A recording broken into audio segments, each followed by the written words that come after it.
Hi guys and welcome back to the channel Deepak Yadav Education. Welcome to the daily current affairs of 24th of March 2026.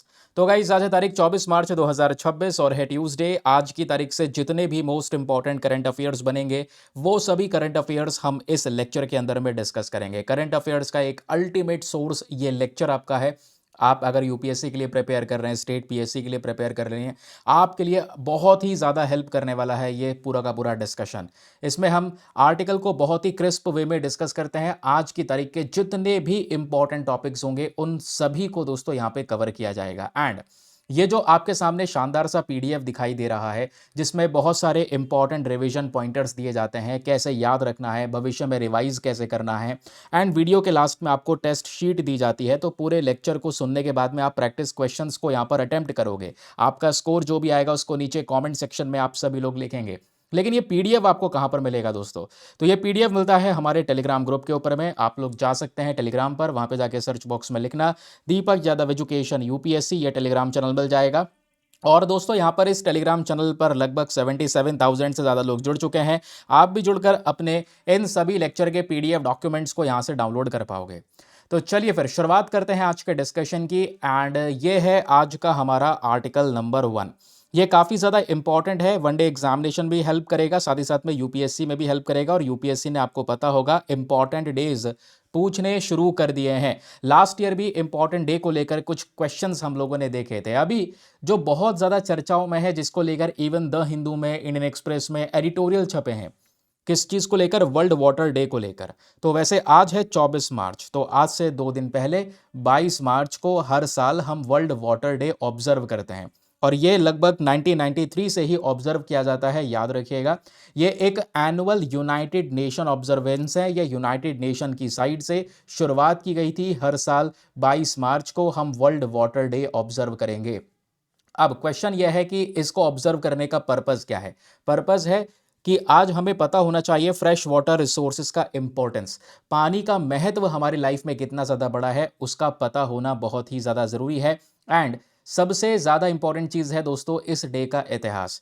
मैंने बोला कि ये जो idea है, अगर आप आइडिया से भी पहले देखोगे तो जो एग्जैक्ट शुरुआत होती है इस दिन को ऑब्जर्व करने की, वो 1993 में 22 ऑफ मार्च से होती है। लेकिन ये जो आइडिया आया था कि इस प्रकार का डे हम लोग ऑब्जर्व करेंगे, ये 1992 में आइडिया लेकर आया गया था एक कॉन्फ्रेंस के दौरान। एक कॉन्फ्रेंस है United nation conference on environment and development, Rio de Janeiro के अंदर में ये कॉन्फ्रेंस होता है। इसी दौरान डिसाइड किया गया था कि हम हर साल 22 मार्च को वर्ल्ड वाटर डे ऑब्जर्व करेंगे।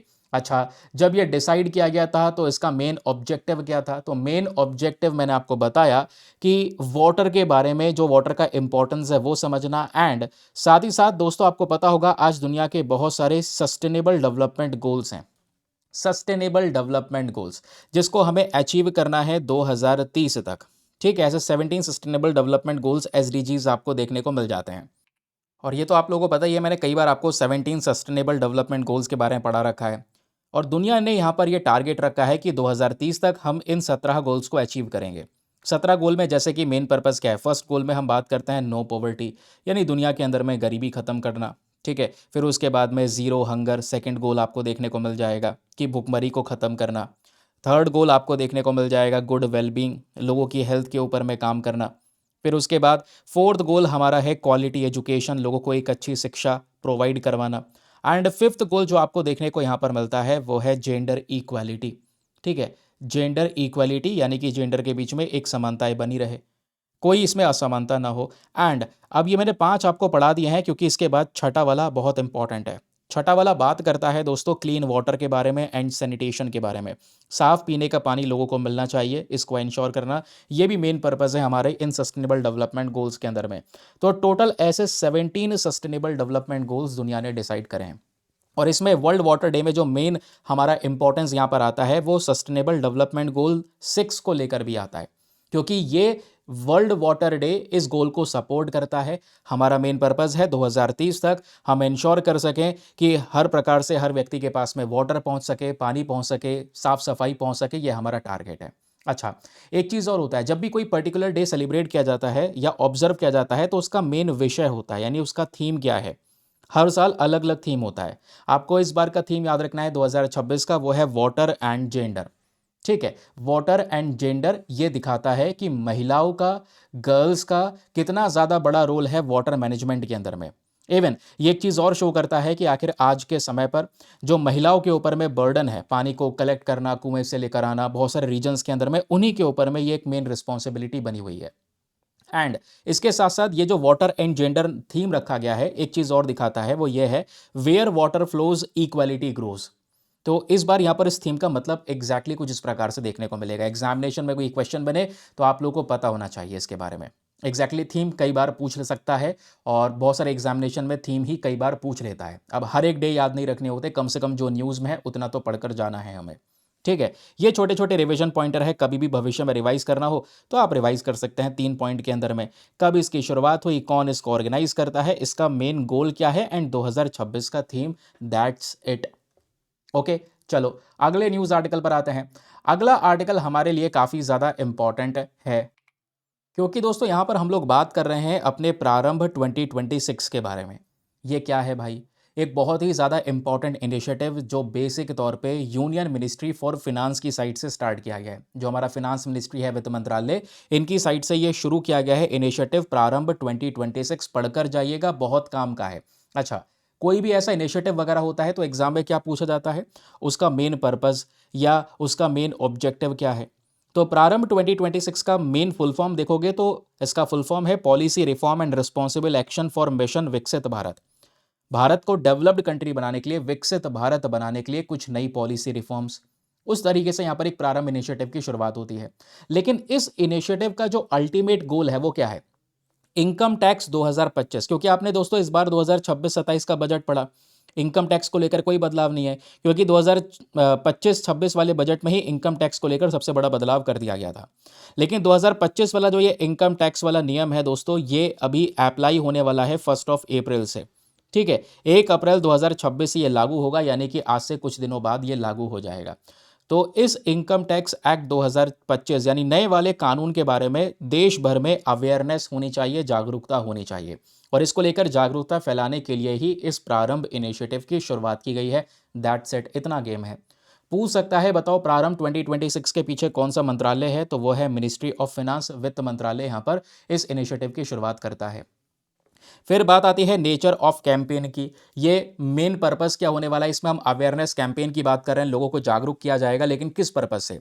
अलग अलग चैनल्स के माध्यम से, प्रिंट मीडिया यानी न्यूज़पेपर वगैरह के माध्यम से समझाया जाएगा, टेलीविजन, रेडियो, आउटडोर एडवर्टाइजिंग, उसके अलावा डिजिटल प्लेटफॉर्म्स हो गए, सोशल मीडिया प्लेटफॉर्म्स हो गए, सब जगह पे यहाँ पर एक कैंपेन चलाने वाले हैं जिसमें इनकम टैक्स 2025 के बारे में हर एक बातों को अच्छे से अवेयर करवाया जाएगा, लोगों को समझाया जाएगा। उनके पास में हर एक प्रकार के फीचर होंगे। इस प्रारंभ 2026 के अंदर में मेन पर्पस है एक कॉम्प्रहेंसिव आउटरीच लोगों तक पहुंचाना, लोगों को ट्यूटोरियल वीडियोस प्रोवाइड करवाना, कुछ क्वेश्चंस हैं तो वो क्वेश्चंस रिजॉल्व करना, है ना। और ये सब कुछ मल्टी लैंग्वेज अप्रोच में होगा। कुछ ब्रोक्योर्स वगैरह भी अवेलेबल करवाए जाएंगे, छोटे छोटे बुकलेट्स वगैरह होंगे जिसमें हर एक इन्फॉर्मेशन ईजिली अवेलेबल होगी। अलग अलग 10 रीजनल भाषाओं में इसको हम लोग रिलीज़ करने वाले हैं, इंग्लिश हिंदी के साथ साथ इसका एक वाइडर रीच होने वाला है। साथ ही साथ किसी को कोई और परेशानी है तो उनको एआई चैटबॉट प्रोवाइड करवाया जाएगा जिसका नाम है कर साथी।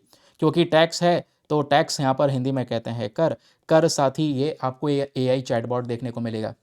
यानी इनकम टैक्स 2025 से संबंधित आपको कोई प्रॉब्लम है, कोई क्वेरी है, तो आप इस चैटबॉट से, जैसे चैट जीपीटी काम करता है वैसे यहाँ पर ये चैटबॉट काम करेगा, आपको सारी जानकारी देता रहेगा। इसके रूल्स एंड प्रोसीजर्स को समझना है तो इसके ज़रिए समझ सकते हैं, अगर समझ में नहीं आ पाए तो, नहीं आता है तो। फिर उसके बाद इनकम टैक्स वेबसाइट 2.0 भी यहाँ पर हम लोग लॉन्च कर रहे हैं। ये एक अपग्रेडेड प्लेटफॉर्म है जो बेटर तरीके से यूज़ होगा, हर एक चीज़ को सिंप्लीफाई करेगा, बहुत आसान से यहाँ पर ये सर्विस प्रोवाइड करवाएगा, ताकि बेसिक तौर पे आप देख पाओगे इनकम टैक्स के बारे में लोगों को ज़्यादा से ज़्यादा जानकारी हो। इसी के लिए ही ये इनिशिएटिव है प्रारंभ 2026। तो इतना याद रखना ज़रूरी है, क्योंकि बात हो रही है टैक्स की, कर की, तो फाइनेंस मिनिस्टर का एक बहुत बड़ा रोल है, इन्होंने लॉन्च किया और ये पूरा प्रारंभ इनिशिएटिव मिनिस्ट्री ऑफ फाइनेंस के अंडर में आता है। ओके, क्लियर हो गया। चलो भाई अगले न्यूज़ आर्टिकल पर आते हैं। एक बहुत ही ज़्यादा इंपॉर्टेंट इंडेक्स रिलीज़ हुआ है। आप लोग जब भी अपने नोट्स बनाते होंगे करंट अफेयर्स के, तो आप देखते होंगे रिपोर्ट और इंडाइसिस का एक अलग सेक्शन आपने बनाया होगा, उसी में इसको ऐड कर लेना, क्योंकि कई सारी रिपोर्ट ऐसी चर्चाओं में रहती हैं जो हम लोग डिस्कस करते रहते हैं। Recently world happiness index publish हुआ है, ये आपको पता होगा, कल मैंने पढ़ाया भी था, हालांकि 2026 वाली रैंकिंग आपको नहीं बताई थी। तो मुझे आप लोग आज बताओगे 2025 और 2026 में भारत की रैंकिंग क्या है वर्ल्ड हैप्पीनेस इंडेक्स में, नीचे कमेंट सेक्शन में बताओ। और वर्ल्ड हैप्पीनेस इंडेक्स को पब्लिश कौन करता है ये भी फटाफट कमेंट सेक्शन में लिख देना ज़रूरी है, कल मैंने आपको पढ़ाया है। क्योंकि यही दो चीज़ें होती हैं जो ज़्यादातर एग्जाम में पूछी जाएंगी और इसके अलावा कुछ नहीं पूछा जाएगा। कोई भी रिपोर्ट है, इंडेक्स है, तो याद रखना या तो कौन उसका पब्लिशर है या इंडिया की रैंकिंग उसमें क्या है। तो अभी दोस्तों बात आ रही है ग्लोबल टेररिज्म इंडेक्स 2026 की। ठीक है, आतंकवाद को लेकर ये इंडेक्स आया है, कौन कौन से देश ऐसे हैं जिन पे आतंकवाद का सबसे बड़ा इम्पैक्ट है ना। तो आतंकवाद वहाँ पे बहुत ज़्यादा पनपता देखने को मिलेगा। तो कभी आतंकवाद मतलब पाकिस्तान की बात हो रही है, यहाँ पर हो रही है, यानी ये बताओ भाई पाकिस्तान इस इंडेक्स को टॉप करता है। ठीक है, ग्लोबल टेररिज्म इंडेक्स यहाँ पर इन्होंने टॉप किया है, रैंक नंबर 1 पर पाकिस्तान देखने को मिलेगा, second Burkina Faso, third Niger, then Nigeria, Mali, Syria, Somalia. Major countries Africa की हैं, बट ऊपर आप देख पाओगे यहाँ पर पाकिस्तान भी नज़र आता है। पाकिस्तान का जो स्कोर है, क्योंकि इसमें जो स्कोर वगैरह के हिसाब से ही पूरी रैंकिंग मैनेज होती है, स्कोर है इनका 8.574 के हिसाब से। तो आतंकवाद का इम्पैक्ट इन देशों के अंदर में बहुत ही ज़्यादा देखने को मिल जाएगा। आतंकवाद की वजह से काफ़ी लोगों की जान भी जाती है। जान तो जाएगी ना, जब आतंकवाद को प्रमोट करोगे, स्पॉन्सर करोगे, प्रोटेक्शन दोगे तो जान जाएगी ही। तो वो आपको देखने को मिलेगा। ठीक है, अब करना क्या है, एग्जामिनेशन के लिए याद रखना है इस इंडेक्स के बारे में। पहली चीज़ हम क्यों डिस्कस कर रहे हैं, क्योंकि हाल ही में ग्लोबल टेररिज्म इंडेक्स 2026 रिलीज हो चुका है। रिलीज करने वाली बॉडी है institute for economics and peace, again a very important topic. याद रखिएगा, आईईपी जो है इसको रिलीज करता है। सवाल यह है आईईपी है क्या भाई, तो ये एक Sydney based independent non profit think tank है। इंडिपेंडेंटली काम करने वाली बॉडी है, कोई प्रॉफिट कमाने का इनका पर्पस नहीं है। तो ये इंडिपेंडेंटली ही बॉडी को मतलब इस इंडेक्स को रिलीज करते हैं, ग्लोबल टेररिज्म इंडेक्स को। अब इसमें 163 कंट्रीज़ को कवर किया है, यानी दुनिया की लगभग 99.7% पॉपुलेशन को कवर किया गया है। और एनालिसिस देते हैं कि भाई किन किन देशों के अंदर में टेररिज्म का एक भारी इम्पैक्ट हमको देखने को मिलेगा। और ये कंट्रीज़ को उसी आधार पे स्कोर देते हैं 0 से लेकर 100 के बीच में। 0 मतलब कोई भी इम्पैक्ट नहीं है टेररिज्म का उस पर्टिकुलर कंट्री पर। 10 मतलब हाईएस्ट इम्पैक्ट पड़ रहा है। तो मैंने आपको बताया पाकिस्तान रैंक 1 पर है, तो पाकिस्तान का स्कोर 10 के आसपास ही है, 8.574 के हिसाब से आप ये देख पाएंगे। यानी टॉप पर आपको कंट्री देखने को मिलेगा। इसमें बहुत सारी चीज़ें शो होती हैं, कितनी सारी इंजरीज हुई हैं टेररिस्ट की वजह से, नंबर ऑफ डेथ जो हुई हैं टेररिस्ट अटैक की वजह से, total number of terrorist incidents, ये सब इन देशों में बढ़ते चले जा रहे हैं। बढ़ेंगे ही ना, क्योंकि आप उसको मतलब प्रमोट कर रहे हैं, प्रोटेक्शन दे रहे हैं, तो ऐसा होगा ही। तो पाकिस्तान यहाँ पर रैंक 1 पे आपको देखने को मिल जाएगा। क्लियर हो गया। बाकी अगर हम इसमें इंडिया की रैंकिंग देखेंगे ग्लोबल टेररिज्म इंडेक्स के अंदर में, तो इंडिया की रैंकिंग है 13। ठीक है, तो पाकिस्तान यहाँ पर आगे है। तो 13th रैंकिंग आपको यहाँ पर देखने को मिल जाएगी। इम्पैक्ट है भारत के ऊपर भी बड़ा इम्पैक्ट देखने को मिल जाएगा टेररिस्ट की वजह से, जो वहाँ से इन्होंने कई बार इस तरीके के आतंकवादी भेजे भी हैं। इंडिया में भी काफ़ी सारी डेथ हुई हैं टेररिस्ट अटैक की वजह से, तो टेररिस्ट इंसिडेंट्स भारत में भी आपको देखने को मिलेंगे। तो ओवरऑल स्कोर के बेसिस पर अगर हम देखेंगे तो इंडिया की रैंकिंग 13 है। तो एग्जामिनेशन के लिए फर्स्ट और 13 रैंकिंग याद रखनी है। पहली रैंकिंग में पाकिस्तान है एंड 13th रैंकिंग पर भारत है। और उसके अलावा इसको कौन पब्लिश करता है, आईईपी यहाँ पर इसको पब्लिश करता है। Again a very important fact, ये फैक्ट है भाई, इसको रट लेना, इंस्टीट्यूट फॉर इकोनॉमिक्स पीस के बारे में। और ये भी याद रखना ये इंडिपेंडेंट बॉडी है, कोई यूएन पुएन का ऑर्गेनाइजेशन ये नहीं है। ठीक है, फिर ऐसे ही आगे बढ़ोगे तो ये रैंकिंग हम लोगों ने इसके अंदर में डिटेल से जारी कर दी है, स्कोर वगैरह यहाँ पर मेंशन किया गया है। उसके अलावा इसी इंडेक्स के अंदर में दुनिया के कुछ डेडलीस्ट टेररिस्ट ग्रुप के बारे में भी जानकारी दी है। फॉर एग्जांपल इस्लामिक स्टेट हो गया, फिर उसके बाद जमात नुसरत अल इस्लाम वल मुस्लिमीन, फिर उसके बाद में तहरीक ए तालिबान पाकिस्तान, एंड देन उसके बाद में अल शबाब।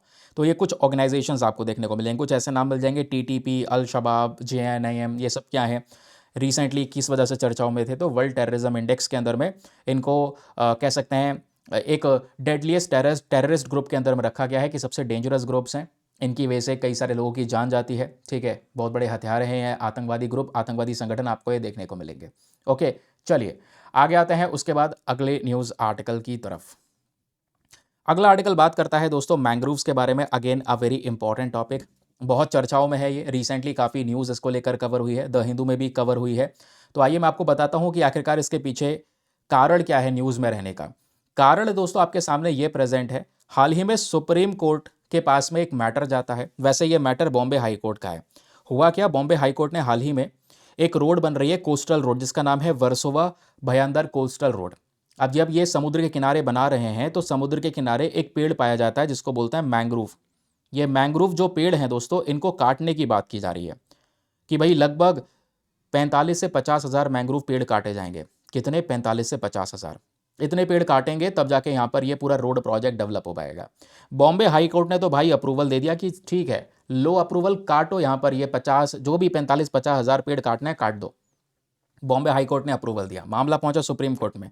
सुप्रीम कोर्ट ने भाई मना कर दिया है, हम इस केस में हाथ ही नहीं डालते। सुप्रीम कोर्ट ने रिफ्यूज़ कर दिया है कि हम इस केस के साथ इंटरफेरेंस नहीं कर रहे, जिस वजह से ये चर्चाओं में है। तो अभी बात किस चीज़ को काटने की हो रही है? मैंग्रोव्स की। तो आपको मैंग्रोव्स का इंपॉर्टेंस समझना होगा। यूपीएससी ने मैंग्रोव्स को लेकर क्वेश्चंस ऑलरेडी पूछे हुए हैं। तो आइए फटाफट डिस्कस करते हैं about what exactly are the mangroves.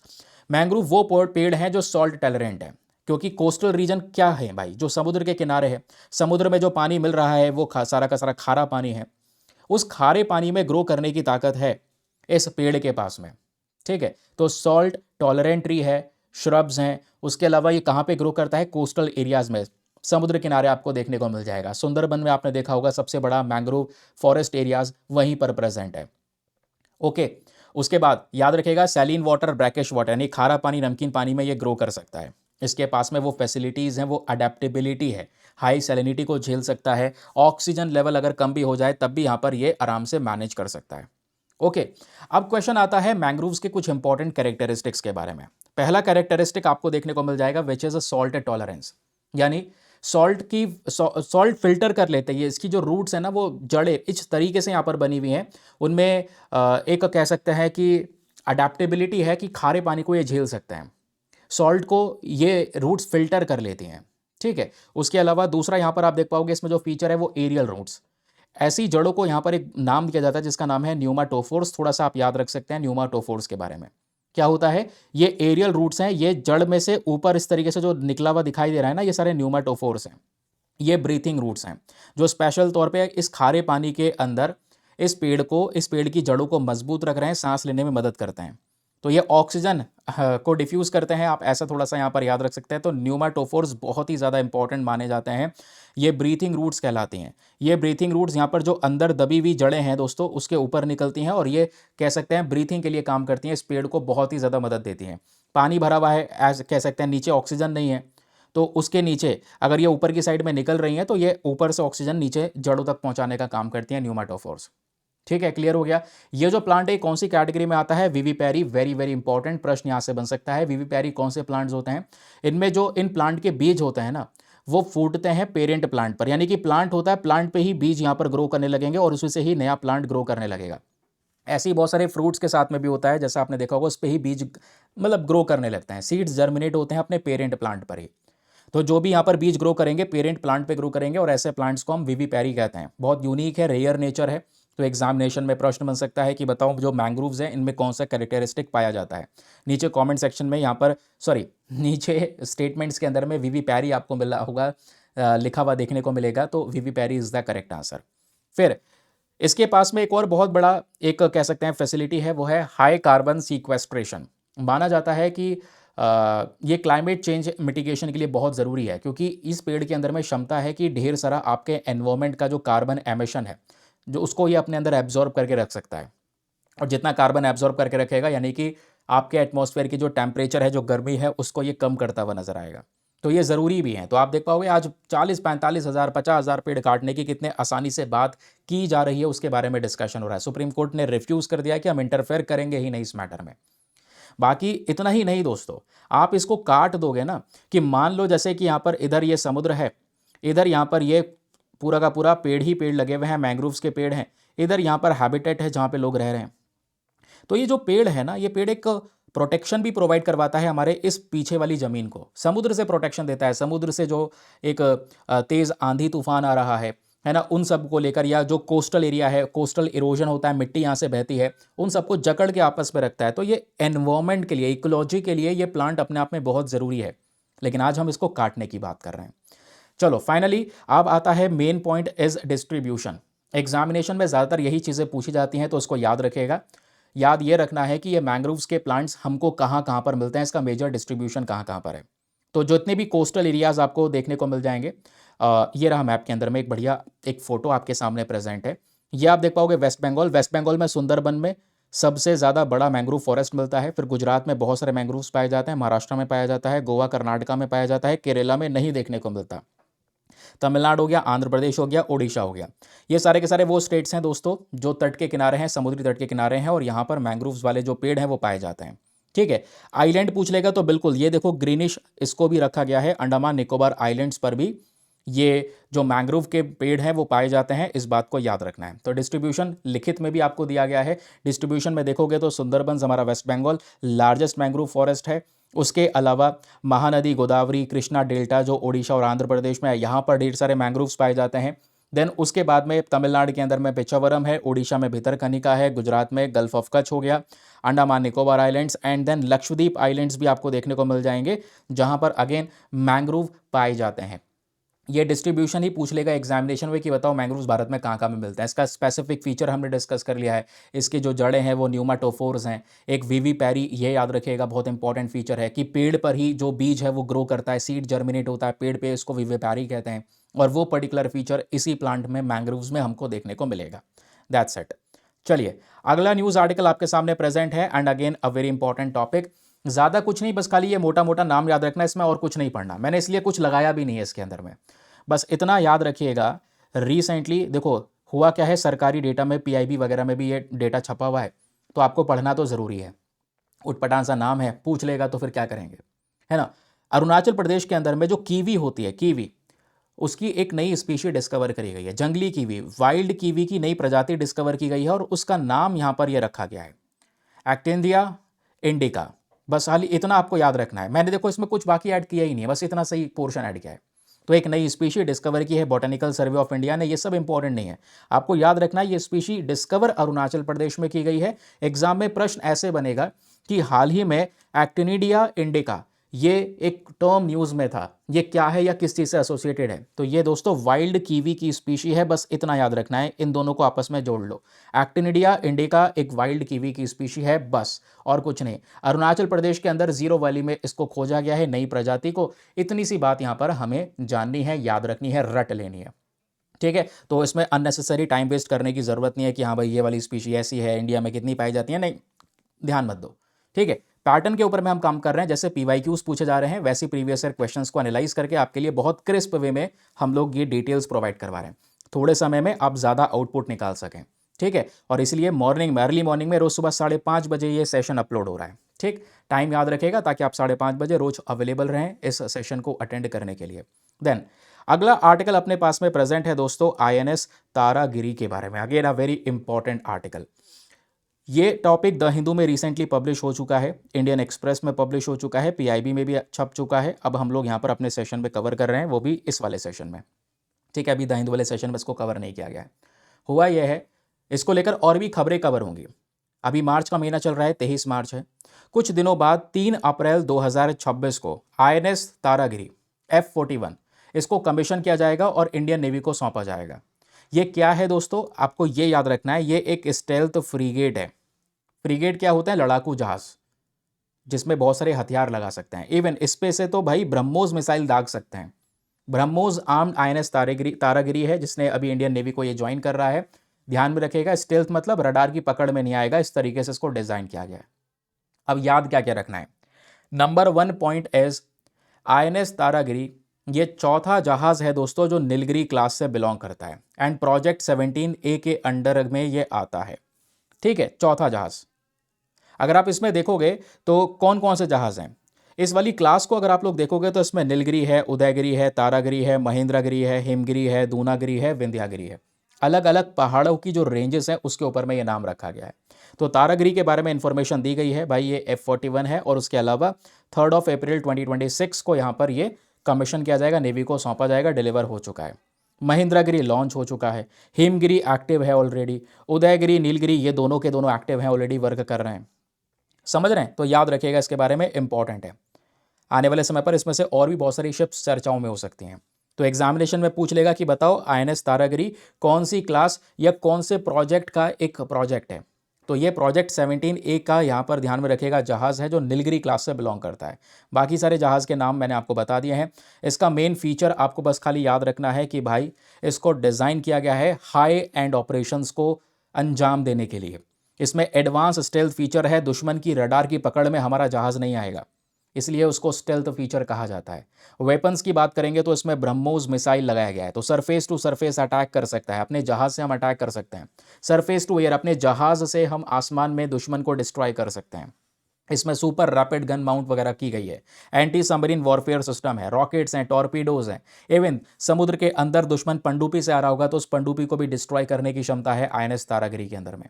तो ये इसके बेसिक फैक्ट्स हो गए, बस खाली नाम याद रखिएगा। आईएनएस तारागिरी क्या है, एक स्टेल्थ फ्रिगेट, एंड ये नीलगिरी क्लास का प्रोजेक्ट 17A का एक बहुत बड़ा प्रोजेक्ट हमारे सामने प्रेजेंट है। And one of the most important चीज इज ब्रह्मोस मिसाइल, कि इस पे से हम लोग ब्रह्मोस मिसाइल भी दाग सकते हैं।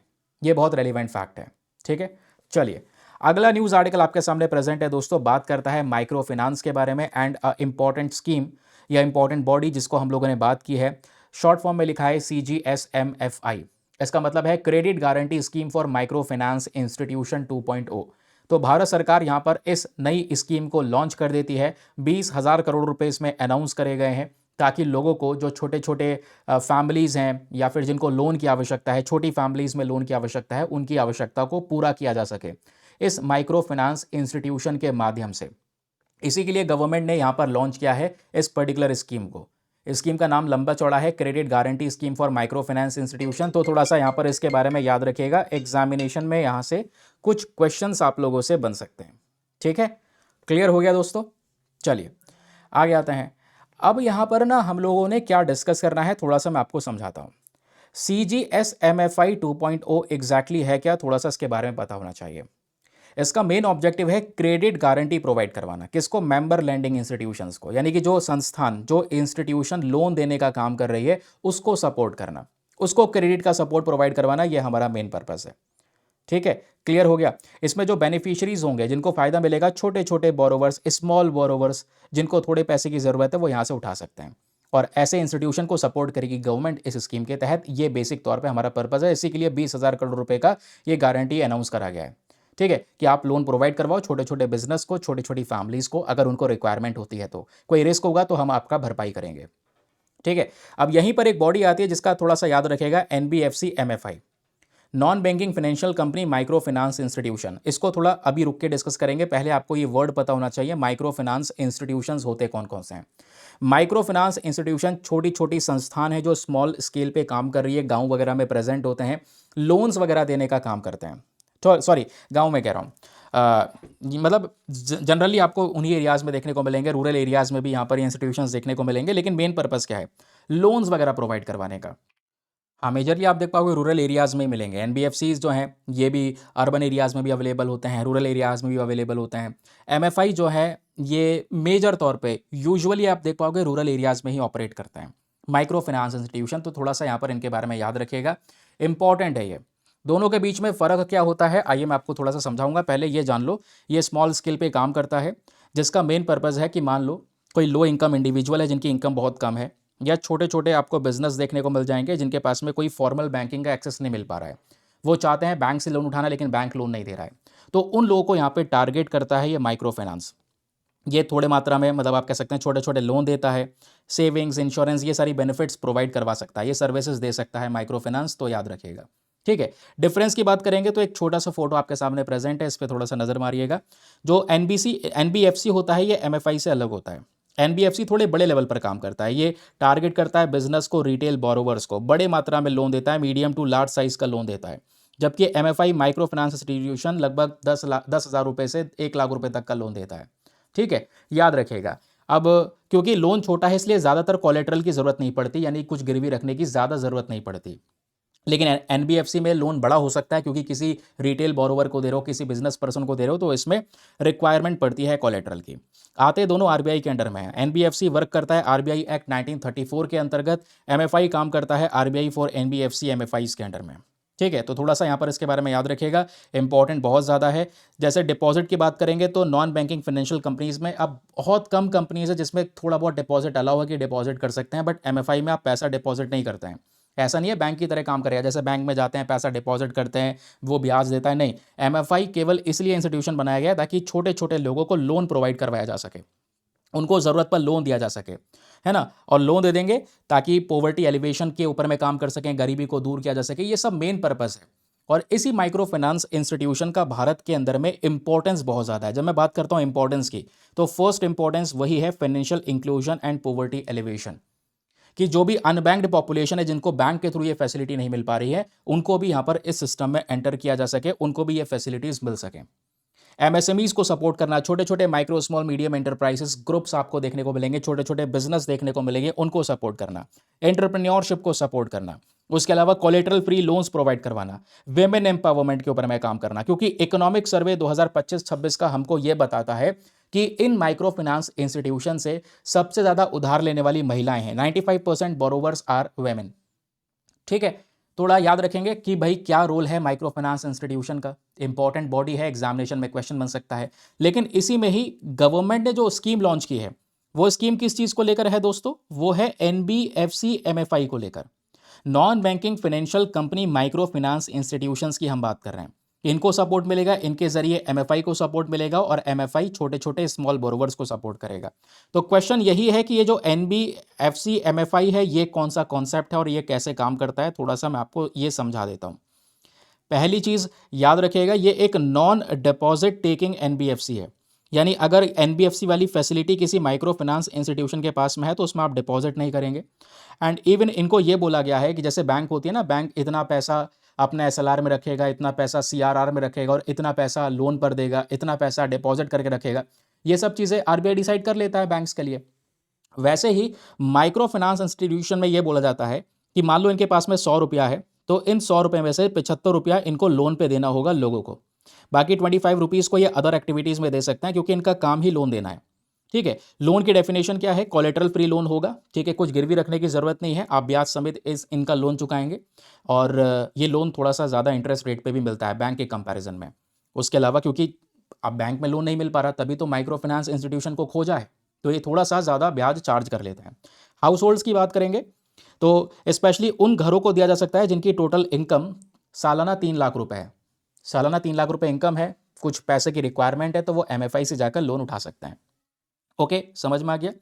अब इसमें चैलेंजेस क्या हैं दोस्तों, कई बार ओवर लैंडिंग हो जाती है, बहुत ज़्यादा बोरोवर होते हैं जो पैसा लेते हैं, जिससे कि माइक्रो फाइनेंस इंस्टीट्यूशन के पास में पैसा वापस नहीं आ पाता, तो ये एनपी यानी कि नॉन परफॉर्मिंग एसेट बढ़ने लगता है। और मैंने आपको बताया दूसरा चैलेंज यही है कि इंटरेस्ट रेट बहुत ज़्यादा है। ठीक है, बहुत ज़्यादा कह सकते हैं, जो ब्याज वगैरह है वो ये चार्ज करते हैं, तो भले ही आपने लोन दिया है लेकिन उसके रिटर्न में थोड़ा ज़्यादा पैसा फिर माइक्रो फाइनेंस इंस्टीट्यूशन को लौटाना पड़ता है। तो ये एमएफआई के बारे में सारी डिटेल्स हो गई। रिवाइज करना है तो छोटे छोटे रिवीजन पॉइंटर्स आपको दिए गए हैं, कभी भी आप रिवाइज कर सकते हैं। इसमें एनबीएफसी एमएफआई की डेफिनेशन याद रखना कि भाई 75% एसेट्स इनको लोन पे देने होते हैं, बाकी नॉन डिपॉजिट टेकिंग है। लोन लिमिट सालाना 3 लाख रुपए, जो परिवार की इनकम है वो लोग यहाँ से लोन ले सकते हैं। किस कैसे काम करता है वो मैंने आपको बता दिया। अच्छा, आपने देखा होगा एक टर्म आजकल बहुत चर्चाओं में, ये अगला टॉपिक है, याद रखिएगा, अगली खबर और आज की आखिरी खबर। एक टर्म बहुत ही ज़्यादा न्यूज़ में देखने को मिल जाती है जिसका नाम है फोर्स मैज्योर। फोर्स मैज्योर, ये क्या वर्ड है, आपने देखा होगा बहुत चर्चाओं में है। ये वर्ड जो न्यूज़ में आया है दोस्तों, ये वेस्ट एशिया के कॉन्फ्लिक्ट की वजह से आया है। ये यूएस, इजराइल, ईरान, इन सब के कॉन्फ्लिक्ट की वजह से आया है। क्योंकि हुआ क्या, जैसे ही यहाँ पर ये तीनों कंट्रीज आपस में भिड़ती हैं, यूएस, इजराइल और ईरान, यूएस इजराइल एक साइड ईरान पे अटैक कर रहे हैं, ईरान रिटेलिएशन में इनके बेसिस को इनको अटैक कर रहा है। तो इस दौरान क्या हुआ, कतर, बहरीन, कुवैत, इन सब के ऊपर में भी धीरे धीरे करके अटैक होना शुरू हो गए। लेकिन आप कतर की बात करोगे तो कतर बहुत सारा एलएनजी एक्सपोर्ट करता है दुनिया भर की कंट्रीज को, यानी कि लिक्विडफाइड नेचुरल गैस। उसके अलावा यहीं से एलपीजी भी जाता है, प्रोपेन, ब्यूटेन, ऐसे तमाम गैसेस यहाँ पर ये लोग एक्सपोर्ट करते हैं, क्रूड ऑयल वगैरह एक्सपोर्ट करते हैं। लेकिन हुआ क्या, अब ये सिचुएशन इतनी ज़्यादा बिगड़ चुकी है, इन कंट्रीज़ ने ऑलरेडी अलग अलग देशों के साथ कॉन्ट्रैक्ट साइन कर रखे थे। फॉर एग्जांपल आज अगर आप देख पाओगे 40% से ज़्यादा एलएनजी भारत भी कतर से इंपोर्ट करता है, हम लोग कतर से मंगाते हैं, हमने कॉन्ट्रैक्ट वगैरह साइन कर रखा है। तो जब ये कॉन्ट्रैक्ट वगैरह साइन हो रखा है तो इनकी जिम्मेदारी बनती है कि भाई ये सामान को उस देश में पहुंचाएंगे। लेकिन अभी क्या हुआ है, इन सब कंट्री ने मिलकर डिक्लेयर कर दिया है फोर्स मेजोर। इन्होंने कह दिया है कि भैया फोर्स मेजोर लागू हो चुका है गैस एक्सपोर्ट पे, तो हमारी अब जिम्मेदारी नहीं है। फोर्स मेजोर मतलब समझो इसका मतलब क्या है, ऐसे पढ़ोगे कहोगे यार कितना कॉम्प्लिकेटेड है, क्या मतलब है इसका। इसका मतलब देखो, वैसे अगर आप एक मतलब निकालना चाहोगे तो एक कॉन्ट्रैक्चुअल क्लॉज है, कॉन्ट्रैक्ट बेसिस पे काम करता है। Excuse a party from performing contractual obligations. कहने का मतलब क्या है कि जैसे हम लोग बात कर रहे हैं कतर की, हम लोग बात कर रहे हैं बहरीन की, हम लोग बात कर रहे हैं कुवैत की, ये सारी कंट्रीज़ क्या कर रही हैं, गैस को एक्सपोर्ट करती हैं अलग अलग कंट्रीज़ को। तो इन्होंने अभी क्या डिक्लेयर कर दिया, इन्होंने बोला कि भाई हम लोग मिलकर फोर्स मेजोर डिक्लेयर कर रहे हैं। इसका मतलब ये होता है कि इन कंट्रीज़ ने मिलकर जिन भी देशों के साथ में कॉन्ट्रैक्ट साइन कर रखा है कि आपको हम इतने समय पर इतना गैस प्रोवाइड करवाएंगे, ये कंट्रीज अब कह रही हैं हम नहीं प्रोवाइड करवा सकते। क्यों? ये कह रही है हमारी गलती भी नहीं है भाई, हमारी कोई गलती नहीं है, ये जो इवेंट हो रहे हैं ये अनफोर्सिन इवेंट है, ये इवेंट बियॉन्ड कंट्रोल है, इसमें हमारा क्या हाथ है? हम तो अच्छा खासा एक्सपोर्ट कर रहे थे तुमको, अचानक से ये कंट्रीज आपस में भिड़ जाती हैं, इनकी वजह से हमारे ऊपर अटैक होने लगा, हमारे फैसिलिटीज़ को अटैक किया गया, प्लांट्स को अटैक किया जा रहा है, तो हम कैसे एक्सपोर्ट कर सकते हैं? हम लोग एक्सपोर्ट नहीं कर पा रहे आज के समय पर, खतरा ही खतरा है, स्ट्रेट ऑफ हॉर्मुज चोक करने की बात हो रही है, तो बताओ कैसे एक्सपोर्ट करें? यानी हम कर सकते हैं लेकिन सिचुएशन खराब है जो हमारे कंट्रोल में है नहीं, तो हमारी जिम्मेदारी अब नहीं है। तो इसी को बोला जाता है फोर्स मैजोर। ठीक है, एक टर्म है सुपीरियर फोर्स, आप देख पाओगे इसका मतलब क्या निकल कर आया, excuses a party from performing contractual obligation. यानी कि ये पार्टी, यानी कि ये तीनों कंट्रीज हैं जो इनके पास में जिम्मेदारी थी, ठीक है, कि हाँ भाई कॉन्ट्रैक्ट पूरा करना है। अब इन्होंने एक्सक्यूज डाल दिया है, क्या एक्सक्यूज डाल दिया है कि भाई ये देख लो आपके सामने जो चल रहा है, तो अब हम रिस्पॉन्सिबल नहीं है इसके लिए, ये याद रखना। ठीक है, अब ये कंडीशन कब आती है, जब कोई नेचुरल डिजास्टर आ जाए, वॉर आ जाए, कॉन्फ्लिक्ट हो जाए, पेंडेमिक्स फैल जाए, तो इस दौरान यहां पर ये कंट्रीज मिलकर क्या करती हैं, फोर्स मेजोर डिक्लेयर करती हैं। तो ये टर्म थोड़ा सा याद रखिएगा, फ्रांस से ओरिजिनेट हुआ है, टर्म का मतलब बहुत ही सिंपल सादे शब्दों में मैंने आप लोगों को समझा दिया है। आगे आते हैं अगले न्यूज आर्टिकल की तरफ। अच्छा, अगला आर्टिकल नहीं, अब टेस्ट आपका शुरू हो रहा है, तो फटाफट अपने कमेंट सेक्शन सभी लोग ओपन कर लें। नौ ये इंपॉर्टेंट क्वेश्चंस आपको यहां पर देखने को मिलेंगे, प्रीलिम्स रिलेटेड क्वेश्चन, तो फटाफट यहां पर इनको अटेम्प्ट करें। क्वेश्चन नंबर 1 उसका आंसर, क्वेश्चन नंबर 2 उसका आंसर, फटाफट यहां पर इन सभी के आंसर्स लिखिएगा।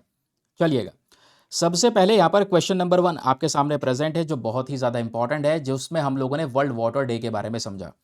आर्टिकल कहता है वर्ल्ड वाटर डे के रेफरेंस में आपके सामने दो स्टेटमेंट से बताना है, दोनों में से कौन सा स्टेटमेंट सही है। पहला, ये जो पर्टिकुलर डे है इसको डिक्लेयर किया गया था 1992 के अंदर में रियो डे जेनेरियो में जो कॉन्फ्रेंस हुआ था उसके बाद, और हर साल 22 मार्च को इसको हम ऑब्जर्व करते हैं।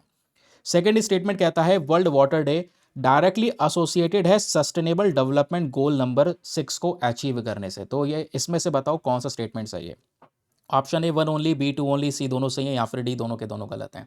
सभी के सभी आंसर्स नीचे कमेंट सेक्शन में होने बहुत ही ज़्यादा ज़रूरी हैं, मुझे पता चलेगा कौन कौन रेगुलर बेसिस में इसमें पार्टिसिपेट कर रहा है, और मुझे भी एक मोटिवेशन मिलेगा ताकि डेली बेसिस पे ये क्वेश्चंस मैं आप लोग के लिए लगा सकूं। अगला प्रश्न बात करता है प्रारंभ 2026 के बारे में। इसको लेकर दो स्टेटमेंट्स हैं, बताना है कौन सा सही है। पहला, प्रारंभ 2026 एक अवेयरनेस कैंपेन है जो कि जीएसटी टैक्स 2025 को इम्प्लीमेंट करने के ऊपर में एक टारगेट रखता है। सेकेंड स्टेटमेंट कहता है कि प्रारंभ 2026 में एक एआई चैटबॉट जिसका नाम है कर साथी, वो भी अलाउ किया गया है ताकि टैक्स पेयर्स को इसके बारे में जानकारी दी जा सके। तो बताएं कौन सा स्टेटमेंट सही है। Option number A 1 only, B 2 only, C दोनों सही हैं, या फिर डी दोनों के दोनों गलत हैं। अगला क्वेश्चन आपके सामने यहां पर ये प्रेजेंट है, consider the following statements. Again दो स्टेटमेंट है, बताना है दोनों में से कौन सा स्टेटमेंट सही है। पहला स्टेटमेंट कहता है कि जो ग्लोबल टेररिज्म इंडेक्स है इसको पब्लिश करती है institute for economics and peace. Second statement कहता है कि जो ये institute of for economics and peace है ये एक यूनाइटेड नेशन एजेंसी है। तो बताएं दोनों में से कौन सा स्टेटमेंट सही है। Option A 1 only, B 2 only, C दोनों सही हैं, या फिर डी दोनों के दोनों स्टेटमेंट्स गलत हैं। नेक्स्ट क्वेश्चन आपके सामने यहाँ पर ये प्रेजेंट है दोस्तों, मैंग्रोव्स को लेकर। मैंग्रोव्स जो है ये बेस्ट कैरेक्टराइज्ड है by which one of the following feature. कहने का मतलब यह है कि जो मैंग्रोव्स हैं इनमें कौन सा फीचर देखने को मिलता है, इन चारों में से ये बताएं। क्या ये एलाइन एडाप्टेशन को कह सकते हैं परफॉर्म करते हैं, या डेसिडियस हैबिट है, नीडल लाइक लीव्स होती हैं इसकी, या फिर ये वीवी पैरी फीचर को होस्ट करता है। तो कौन सा फीचर इसमें देखने को मिलेगा बताइएगा नीचे कमेंट सेक्शन में। अगला क्वेश्चन आपके सामने प्रेजेंट है और ये बात करता है एक्टिनिडिया, एक्टिनिडिया इंडिका। तो याद रखिएगा एक्टिनिडिया इंडिका हाल ही में डिस्कवर किया गया है भारत के अंदर में। ये क्या चीज़ है, इसको हम किस तरीके से डिस्क्राइब कर सकते हैं। क्या ये वाइल्ड कीवी स्पीशी है, या मेडिसिनल फंगस है, या मैरीन एल्गाई है, या फिर एक डेजर्ट कैक्टस है। इसका आंसर क्या होना चाहिए फटाफट लिख दो नीचे कमेंट सेक्शन में। एंड आखिरी क्वेश्चन आज के सेशन का है आईएनएस तारागरी के बारे में। आईएनएस तारागरी जो बिलोंग करता है कौन सी प्रोजेक्ट या कौन सी क्लास से, ये आपने बताना है। क्या INS तारे की प्रोजेक्ट 15B को बिलोंग करता है, या प्रोजेक्ट 17A को बिलोंग करता है, या प्रोजेक्ट 75 को बिलोंग करता है, या प्रोजेक्ट 78 को बिलोंग करता है? बताएं ज़रा नीचे कमेंट सेक्शन में इसका सही उत्तर क्या होना चाहिए। तो ये तो दोस्तों यहाँ पर आज के हमारे सेशन, और आपने देखा कि हमने सेशन के अंदर में कितने शानदार तरीके से बहुत ही कम समय में कितने सारे टॉपिक डिस्कस कर लिए। इवन आपके सामने 1 2 3 4 5 6 तो क्वेश्चन ही लगे हुए हैं, शायद 2-3 आर्टिकल को लेकर क्वेश्चन आपके सामने नहीं है। तो इसलिए अपने प्रिपरेशन के अंदर में इस सेशन को ऐड करके रखें, कोई ज़्यादा टाइम नहीं है, अर्ली मॉर्निंग 5:30 बजे ये सेशन मिलता है। और मेक श्योर करें जितने भी लोग फर्स्ट टाइम पर चैनल पर जुड़े हैं सब्सक्राइब करके रख लें, ताकि डेली बेसिस पे ये सेशन आपको मिलता रहे। एंड साथ ही साथ जितने भी लोग ये समय पर वीडियो देख रहे हैं यार, वो लाइक का बटन भी ज़रूर से प्रेस कर दें। 2000 लाइक्स का टारगेट होता है, जिसको आप सभी लोग मिलकर सपोर्ट कर सकते हैं। ओके, चलिए मिलते हैं आप लोगों से कल फिर से मॉर्निंग में 5:30 बजे। आज के लिए bye bye, have a nice day, thank you and जय हिंद।